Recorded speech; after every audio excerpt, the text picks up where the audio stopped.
이스라엘 백성들 가운데 선발된 12명의 정탐꾼들이 40일 동안 적과 꿀이 흐르는 가나안 땅을 점탐하고 돌아온 후에 가데스 바네아에서는 큰 소동이 일어났습니다. 사실 가나안 땅을 정탐하게 한 것은 이스라엘 백성들에게 약속의 땅을 향해 걸어가도록 격려하기 위한 하나님의 조치였습니다. 그런데 이러한 하나님의 조치는 다수의 부정적 보고 때문에 실패로 돌아가고 말았습니다. 그 땅은 이미 하나님께서 주시겠다고 약속한 땅이었습니다. 이스라엘 이스라엘은 정탐꾼들의 보고보다 하나님께서 400년 전에 하신 약속의 말씀을 더 신뢰해야 했습니다. 약속에 대한 불신, 약속을 주신 하나님에 대한 불신은 그들의 눈을 어둡게 만들어 버렸습니다. 여러분, 우리도 삶 가운데 하나님의 약속을 믿지 못해 이러한 실패를 경험하고 낙심하고 좌절한 적은 없습니까? 민수기 14장 1절을 보면 이 부정적인 보고 때문에 온 이스라엘 백성들이 큰 절망에 빠졌습니다. 성경은 그 상황을 이렇게 전하고 있습니다.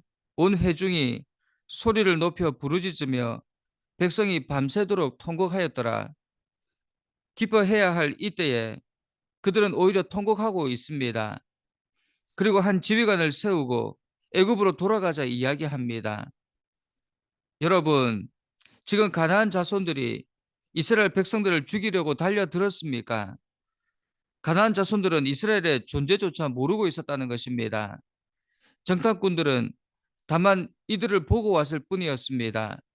그런데도 이런 큰 소동이 일어난 것입니다. 이것이 부정적인 생각이 지닌 무서운 결과입니다. 부정과 의심의 싹은 부정과 의심의 작은 씨가 생각의 중심에 떨어지게 되면 그 씨가 뿌리를 내리고 싹을 돋웁니다. 그리고 그 씨는 엄청난 속도로 자라납니다. 순식간에 하룻밤 사이에 그 생각은 온 백성들을 뒤덮어 버렸습니다. 그래서 하나님은 불순종하는 그들을 전염병으로 멸하려 하셨다는 것입니다. 모세의 기도가 아니었다면 이날 이스라엘 백성들은 멸망하고 말았을 것입니다. 이것이 이스라엘 백성들의 두 번째 실패입니다. 첫 번째 실패의 씨앗이 탐욕이었다면 두 번째 실패의 씨앗은 부정적인 생각이었다는 것입니다. 사람들은 부정적인 생각에 사로잡히게 되면 귀를 막아버립니다. 그래서 모세와 아론, 긍정적인 보고를 한 갈렙과 여호수아를 돌로 치려 했습니다. 200만 대 사, 이 4명만 제거하면 이스라엘은 사탄의 수중에 들어가게 됩니다. 이 절대절명의 위기에 하나님이 나타나셨습니다. 그런데 이 두 번째 실패에 대한 하나님의 징계는 좀 특이한 것이었습니다. 32절과 33절을 보면 너희의 시체는 이 광야에 엎드러질 것이요 너희의 자녀들은 너희 반역한 죄를 지고 너희의 시체가 광야에서 소멸되기까지 40년을 광야에서 방황하는 자가 되리라. 이것이 이스라엘 백성들을 멸망시키는 대신 내리신 벌입니다. 방황하는 자가 되는 벌. 하나님의 약속을 믿지 못한 1세대들은 광야에서 죽고 그 자녀들은 부모의 죄를 지고 광야에서 방황하는 자가 될 것이라는 것입니다. 이 벌을 받은 사람은 성경에 또 한 사람이 있습니다. 바로 가인입니다. 가인은 동생을 죽이는 범죄를 저질렀습니다. 세상의 법정에서는 사형 또는 최소한 무기징역을 선고했을 것입니다. 그러나 하나님은 가인의 목숨을 거두지 않으셨다는 것입니다. 그 대신 방황하는 자가 되는 벌을 내리셨습니다. 동생을 죽이고도 단지 방황하는 벌을 내리셨다면 그 벌에는 사형보다 중한 무엇이 있기 때문이 아닐까? 동생을 죽인 죄, 하나님을 거역한 죄에 대한 징계가 방황하는 것이라면 그것은 분명 죽음보다 더 무서운 벌일 것입니다. 방황하는 삶을 사는 것은 사는 것이 아닙니다. 이리저리 맴돌다 죽을 날만 기다리는 것입니다. 그들은 40년간 광야를 방황하다 결국 소멸하고 말았습니다. 그러나 여호수아와 갈렙은 그 징계에서 제외되었습니다. 이와 같은 사실은 아주 작은 것처럼 보이는 신앙과 불신앙의 차이가 그 결과에 있어서는 얼마나 큰 차이를 나타내는지 분명하게 보여주는 것입니다. 먼저 불신앙에는 죽음과 허무만 있을 뿐입니다. 25절을 보면 하나님께서는 이스라엘 백성들에게 돌이켜 홍해길로 하여 광야로 들어가라 명하셨습니다. 이스라엘 백성들이 가야 할 곳은 더 이상 젖과 꿀이 흐르는 약속의 땅 가나안이 아니라 오직 죽음만이 기다리는 황량한 광야라는 것입니다. 불신앙의 결과였습니다. 하나님을 믿지 않고 가나안 땅에 들어가기를 두려워했던 그들에게 더 이상 약속의 땅은 존재하지 않게 된 것입니다. 이제 그들은 가나안 땅을 차지하기 위하여 두려운 대적들과 싸울 필요가 없었습니다. 그리고 그곳에서 농사를 짓는 수고도 할 필요가 없게 되었습니다. 하지만 그들은 광야에서 방황하는 삶을 살다 언젠가는 사라질 험한 인생이 된 것입니다. 하나님의 뜻을 거역하고 불신앙의 삶을 산 자들은 이렇게 마지막이 비참하게 된다는 것입니다. 그들에게는 어떠한 소망도 없었습니다. 그들에게는 의미 없는 시간과 허무한 삶만 있을 뿐이었습니다. 그들이 이 땅에서 얼마나 많은 재산을 모았든지 또 얼마나 높은 지위에 오르든지 그것은 그들을 영원히 누리지 못하고 언젠가는 모든 것을 소멸하고 잃게 된다는 것입니다. 그래서 시편 기자는 그들을 향해 바람에 나는 겨와 같다고 이야기한 것입니다. 성경은 그들의 방황하는 자의 벌을 받은 가인의 삶을 이렇게 결론 지었습니다. 가인이 여호와 앞을 떠나서 에덴 동쪽 노 땅에 거주하였더니 가인이 방황하는 자가 되면서 가장 먼저 한 일은 하나님 앞을 떠나는 것이었습니다.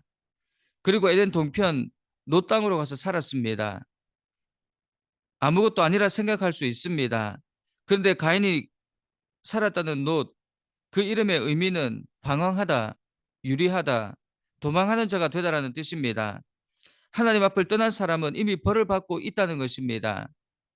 높은 자리에 앉아 엄청난 부와 권력을 누리며 거대한 저택에 살고 있다 하더라도 하나님 앞을 떠났다면 거기가 바로 노 땅입니다.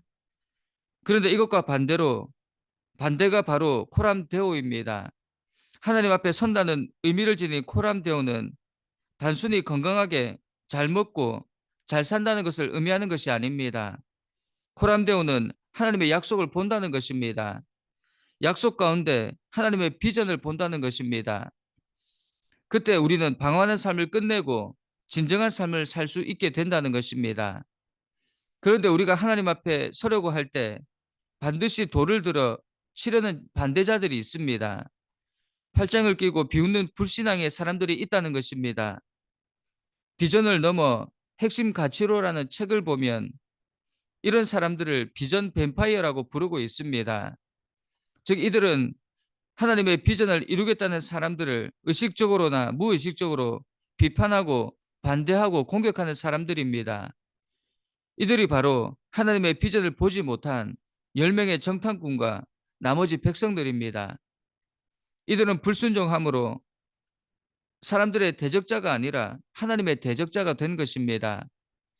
여러분, 신앙과 불신앙, 순종하느냐 불순종하느냐에 따라 우리의 삶에서 다른 열매를 먹게 될 것입니다. 우리 불신앙의 모습을 버립시다. 하나님의 백성으로 하나님 앞에서 부끄럽지 않은 거룩한 삶을 삽시다. 그럴 때 하나님은 우리를 불순종하는 자들 가운데서 구별하셔서 방황하는 삶이 아니라 영원한 약속된 하늘나라의 복을 누리게 하실 것입니다. 두 번째로 부모의 신앙이 자녀들의 장래를 좌우한다는 것입니다. 33절을 보면 하나님께서는 자녀들이 그 부모들의 패역한 죄를 지고 그 부모 세대들이 광야에서 소멸될 때까지 40년을 광야에서 함께 방황하는 자가 될 것이라 말씀하셨습니다. 사실 이처럼 이스라엘 백성들의 자녀들이 광야에서 방황하는 자가 되는 것은 하나님께서 내리신 특별한 재앙이었습니다. 이것은 부모들의 불신앙으로 인해 그들이 소멸되는 형벌을 받았기 때문에 어쩔 수 없이 당하게 되는 고통이었습니다. 만약 이스라엘 백성들이 갈렙과 같이 하나님을 향한 확고한 신앙을 가지고 있었다면 그 자녀들은 40년간 광야에서 힘들게 살지 않아도 되었을 것입니다. 젖과 꿀이 흐르는 약속의 땅에서 평화로운 삶을 살 수 있었을 것입니다. 여러분, 우리가 부모된 자로서 명심해야 할 사실은 우리의 신앙이 자녀들의 미래를 좌우한다는 것입니다. 부모가 어떤 믿음을 가지고 어떤 삶을 살아가느냐, 그것에 따라 그 자녀들의 삶이 완전히 달라집니다. 부모가 하나님을 향한 신실한 믿음을 가지고 거룩한 삶을 살아간다면 그 신실한 믿음으로 말미암아 축복의 열매를 자녀들이 거두게 되지만, 부모가 불신앙의 삶을 살아간다면 그 불신앙에 대한 징계를 그 자녀들도 함께 받으며 그 부모를 따라 불신앙의 삶을 살게 된다는 것입니다. 다윗을 보십시오. 그가 하나님 앞에 충성될 삶을 삶으로 누가 하나님의 복을 받게 되었습니까? 그 자녀들입니다. 솔로몬은 이스라엘 최초로 성전을 건축하게 되었습니다. 당대 최고의 부와 명성도 얻었습니다. 심지어 자신의 범죄에 대한 심판마저도 유보받았다는 것입니다. 그런데 북왕국 이스라엘 왕 여로보암의 자녀들은 어떻게 되었습니까? 여로보암의 불신앙으로 인해 그의 뒤를 이어 왕이 된 나답은 그 아버지의 행실을 쫓아 동일한 악을 범하였고, 그로 말미암아 자신뿐 아니라 아버지의 집에 속한 모든 사람들이 한 사람도 남김없이 죽임을 당하는 무서운 하나님의 징계를 받았다는 것입니다. 여러분, 부모의 신앙은 단지 자신의 인생만을 결정짓는 것이 아닙니다. 그것은 그 자녀의 인생에 직접적인 영향을 미친다는 것입니다. 그 자녀들이 축복받는 인생을 살아가느냐, 저주받는 인생을 살아가느냐를 결정하는 것이 바로 부모의 신앙이라는 것입니다. 여러분, 우리 자녀를 위해서라도 우리의 신앙을 지키며 살아갑시다. 우리가 신실한 믿음의 소유자가 될 때 그 모든 축복을 자녀들이 받는다는 것을 명심해야 합니다. 이 세상 어느 부모가 자녀가 잘못되는 것을 바라는 자가 있겠습니까? 자녀가 잘 되는 것이 가장 큰 축복 아닙니까?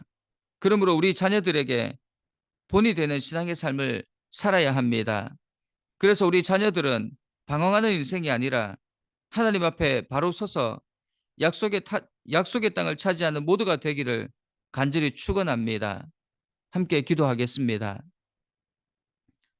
사랑하는 하나님, 당신의 백성으로 불신앙의 자리에서 방황하지 않기 원합니다.